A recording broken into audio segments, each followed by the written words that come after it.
It's my pleasure to address the DMZ Forum of 2020 today, and I'm going to speak about China-America relations and peace in Korea. As an introduction, let me say that South Korea is one of the world's great success stories. Over the past half century, it has evolved from an embattled and impoverished country to a prosperous and democratic country. It has done so despite severe obstacles. Geography has placed the Korean Peninsula next to large nations who have tried to limit its independence, and history left the Korean Peninsula divided at the end of the Second World War. The prospects for peace and prosperity are complicated by great power politics. As a geographical neighbor, China is bound to have influence on the peninsula, and South Korea has balanced the power of its large Chinese, Japanese, and Russian neighbors, allying with a distant power, the United States, which has no territorial claims in the region.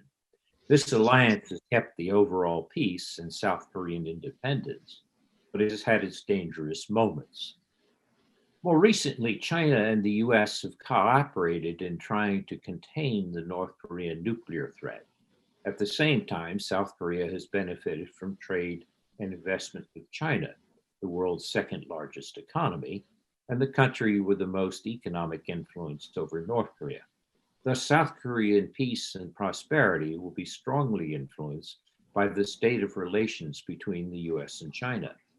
Unfortunately, as the London Economist described the situation on August 1st, the two countries distrust each other more now than at any point since Richard Nixon went to China almost 50 years ago. As presidential elections draw near, the potential for dangerous miscalculations is growing.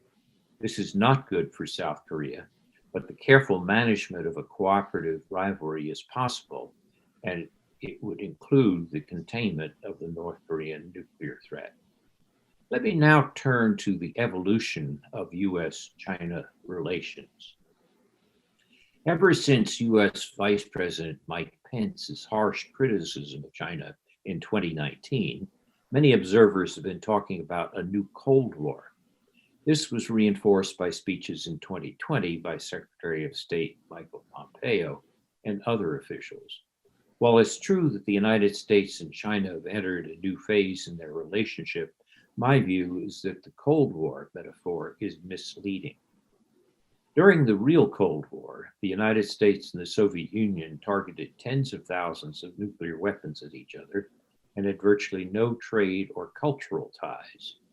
By contrast, China has a more limited nuclear force.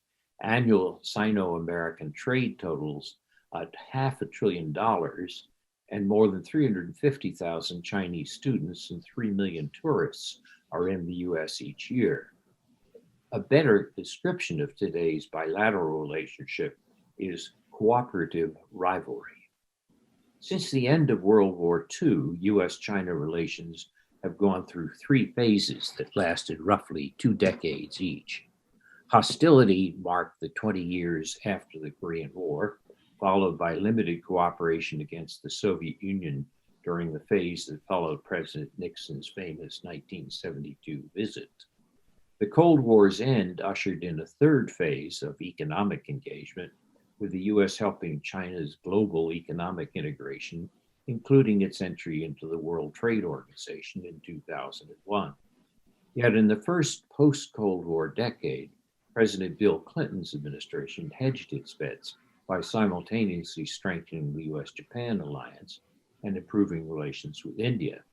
Now, since 2017, President Donald Trump's official national security strategy focuses on great power rivalry, with China and Russia designated as America's main adversaries. While many Chinese analysts blame this fourth phase on the clumsy leadership of US President Donald Trump, Chinese leaders are also to blame. By rejecting Deng Xiaoping's prudent policy of maintaining a low international profile, by ending presidential term limits, and by proclaiming his nationalistic China dream, Xi Jinping created disillusion in Washington with the prior American policy of engagement. The view of China within the US has already begun to sour before the 2016 presidential election. Trump's rhetoric and tariffs were merely gasoline poured on a smoldering fire that China had lit. The American liberal international order helped China sustain rapid economic growth and reduce poverty dramatically. But China also tilted the trade field to its advantage by subsidizing state-owned enterprises, engaging in commercial espionage, and requiring foreign firms to transfer their intellectual property to domestic partners. While most economists argue that Trump was mistaken to focus on the bilateral trade deficit, many supported his complaints about China's efforts to challenge America's technological advantage. Moreover, China's growing military strength adds a security dimension to the bilateral relationship. China's creation of artificial islands in the South China Sea did not meet the standards of international law, but China rejected the judgment of the Hague Tribunal on the Law of the Sea. The US replied by sailing naval vessels close to the artificial islands to support traditional freedom of navigation. Moreover, China proceeded to militarize the islands despite assurances to President Obama that it would not do so. In addition, China challenged Japan's control of the Diaoyu Senkaku Islands in the East China Sea, despite China's declaration that they were covered by the provisions, despite Obama's declaration that they were covered by the provisions of the US-Japan Security Treaty. While this fourth phase of the US-China relationship is not a Cold War, owing to the high degree of interdependence that we have, it is much more than a typical trade dispute. In addition, this fourth phase of the relationship has been marked by technological nationalism. When China listed a set of technologies it aimed to control by 2025, and when Xi announced that China intended to lead the world in artificial intelligence by 2030, it was seen as a direct challenge in Washington. In addition to the efforts of Huawei to develop the fifth generation of telecommunications technology, which would be central to the future of the internet, many Americans felt that it was important to have restrictions on Chinese investment and corporate activities. China complained, but did nothing to ease its already pre-existing security restrictions on American companies like Google and Facebook. Some analysts believe that this current phase in the US-China relationship marks the beginning of a conflict in which an established hegemon goes to war with a rising challenger. In his explanation of the Peloponnesian War, the Greek historian Thucydides famously argued that it was caused by Sparta's fear of a rising Athens. These analysts believe that China's rise will create a similar fear in the United States, and also cite the analogy of World War I, when a rising Germany set hegemonic Britain on edge. However, such historical analogies are much too simple. The causes of World War I were far more complex and included growing Russian power, which created fear in Germany, rising nationalism in the Balkans and other countries, and the risk deliberately taken by the Habsburg Empire to stave off its decline. Even more important, Germany had already surpassed Britain in industrial production by 1900, while China's GDP, measured in dollars, currently is only 2/3 the size of the US economy. The US has more time and assets to manage the rise of Chinese power than Britain had with Germany. China is constrained by a natural balance of power in Asia, in which Japan, the world's third largest economy, and India, which is about to surpass China in population, have no desire to be dominated by China. Succumbing to the fear that Thucydides described would be an unnecessary self-fulfilling prophecy for the US. Neither China nor the US poses an existential threat to the other, the way that Hitler's Germany or Stalin's Soviet Union did. China is not about to invade the US and is unable to expel America from the Western Pacific, where most countries welcome the American presence as a balance against overbearing Chinese influence. Japan, a major part of the so-called First Island chain, pays nearly 3/4 of the host nation costs to keep 50,000 US troops based there. And the American security guarantee helps Japan to maintain its status as a non-nuclear weapon state. Similarly, the American alliance provides a security guarantee that protects South Korea against potential Chinese encroachments on its autonomy. But like other states in the region, Korea wants good relations with both the US and China. Let me now look at the future of US-China relations. While miscalculation is always possible, I believe that the US can manage its relationship with China without a breakdown into conflict. An American strategy must rest on careful assessment of the China challenge. It's equally dangerous to over or underestimate Chinese power. Underestimation breeds complacency, while overestimation creates fear, either of which can lead to miscalculation. Before the COVID crisis, China had a slowing growth rate and declining exports. China is investing heavily in military power, but remains far behind the United States in global military power. And in the soft power of attraction, international polls show that Xi Jinping thought is not very popular in most of the world. China has a communist party without communism. In contrast, the US support for human rights enhances its soft power in much of the world. Moreover, the United States has major geopolitical advantages. Geographically, it's bordered by oceans and friendly neighbors, while China has territorial disputes with India, Indonesia, Japan, Malaysia, the Philippines, Vietnam, and others. A second advantage the US has is energy. The shale oil and gas revolution has transformed the United States from an importer to an exporter. China, on the other hand, is highly dependent on energy imports passing through the Persian Gulf and the Indian Ocean. The United States also has a demographic advantage with a workforce that's likely to grow by 5% over the next decade, while China's will shrink.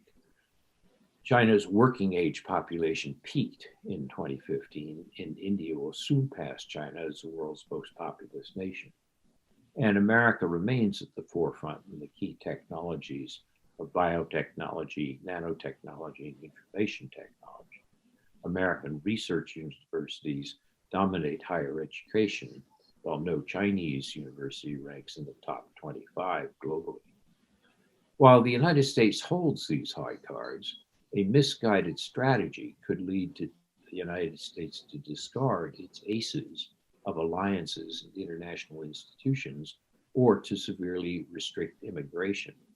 When I once asked former Singaporean Prime Minister Lee Kuan Yew why he did not think China would surpass the United States as a global power, he pointed to America's ability to draw on the talents of the entire world and to recombine them in a diversity that enhanced creativity. Given its ethnic nationalism, this kind of openness is not possible for China. A successful American strategy toward China would aim to avoid either a hot or a cold war, while cooperating when possible and competing when necessary.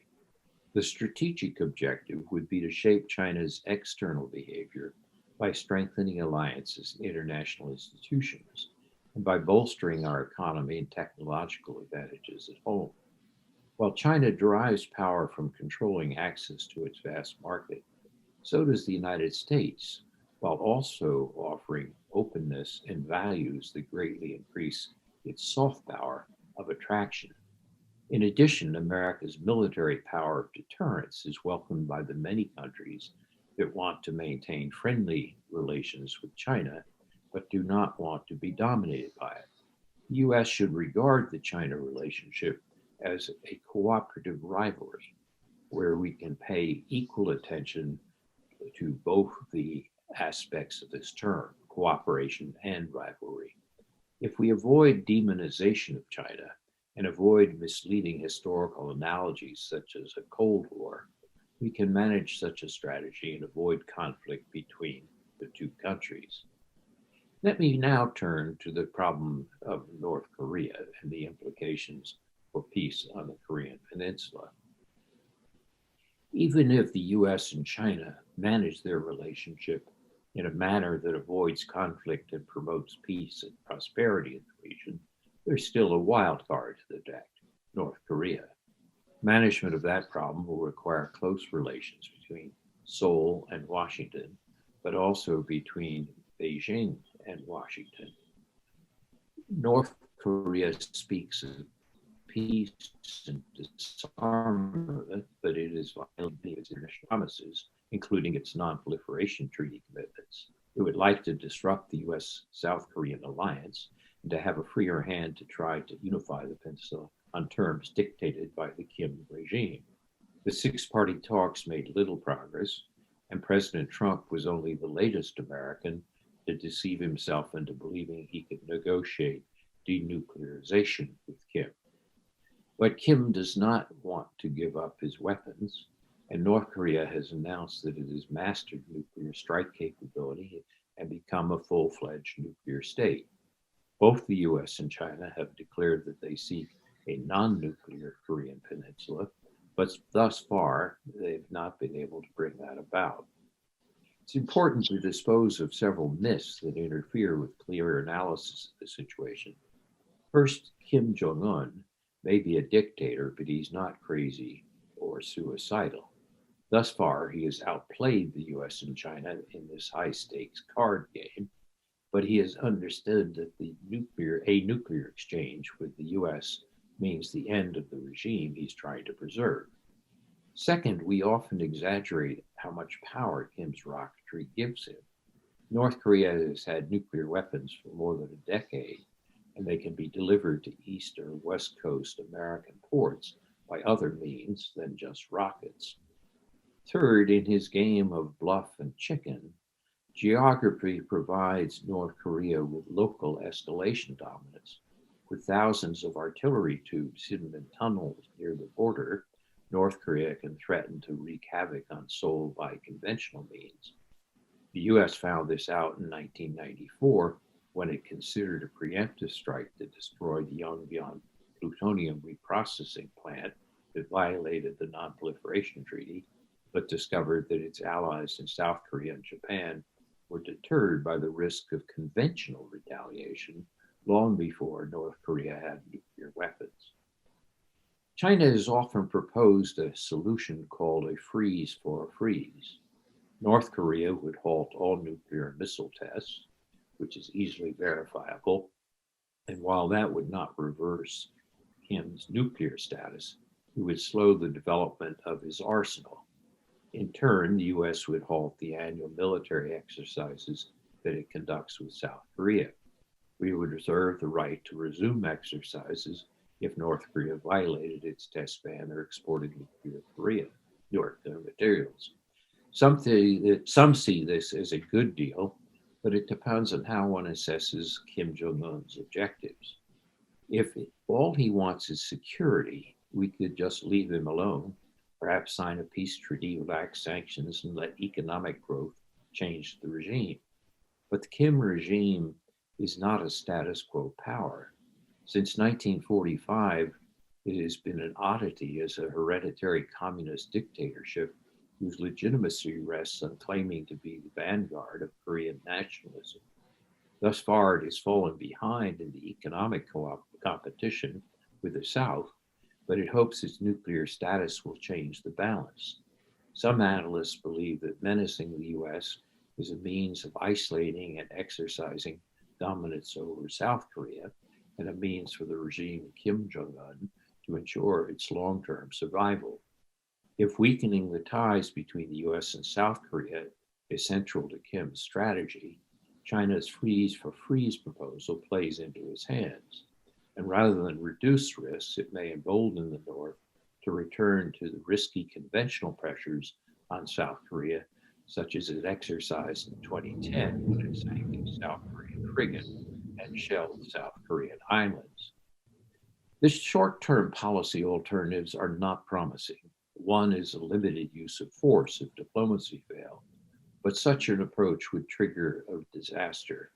Even if designed as a limited strike, would a decapitation effort or missile shootdown stay limited? If not, casualties could range from the tens of thousands to much higher numbers. Sanctions continue to be an option, but thus far their pressure has not been enough to make the Kim regime give up what it thinks of as its key nuclear asset. Chinese diplomacy and sanctions are crucial, but thus far China has pulled its punches. China does not like Kim or his nuclear weapons, but even less does it want chaos on its border or Americans in North Korea. A possible negotiating package would be something like the Cold War slogan GRIT, or gradual reduction of international tension. The US would assure China of our limited goals and agree to coordination of actions. No surprises, no marches to the Yalu River. China would use its economic pressure and diplomacy to freeze the immediate threat posed by North Korean tests, but not insist on a freeze on US forces. Possible scaling back of US exercises in the future would depend on North Korean behavior towards South Korea. The US would offer to negotiate a peace treaty with North Korea if it accepts détente and takes steps to improve its relations with South Korea. Some sanctions would be relaxed depending on the progress in this détente. US and China would accept North Korea's de facto nuclear status for now, but jointly restate our long-term objectives of a nuclear-free Korean peninsula. North Korea agrees to stop tests under this plan and no further exports of nuclear materials. China threatens sanctions on food and fuel if Pyongyang cheats or breaks the agreement. Now, the prospects for such a negotiated package may not be high, and if it fails, we have to remember that the US and South Korea should not panic. The alliance could still keep the peace until there's change in North Korea. If the US could deter a much stronger Soviet Union from taking an isolated West Berlin for 3 decades, we can deter North Korea. We should reinforce our defense capability regarding our alliance with South Korea and Japan. We should stay in constant diplomatic talks with China. We should agree that North Korean nuclear exports or aggressive actions towards South Korea will be met with punitive sanctions. The presence of nearly 50,000 American troops in Japan and some 28,000 in Korea makes our extended deterrence credible. Kim Jong-un cannot kill South Koreans or Japanese without killing Americans, and that would mean the end of his regime. If Seoul, Washington, and Beijing work together to play for the long run and play the long game, we can achieve our common interest of containment and peace on the Korean Peninsula, and that is our firm wish. Thank you very much for your attention, and I hope you will have a very successful conference.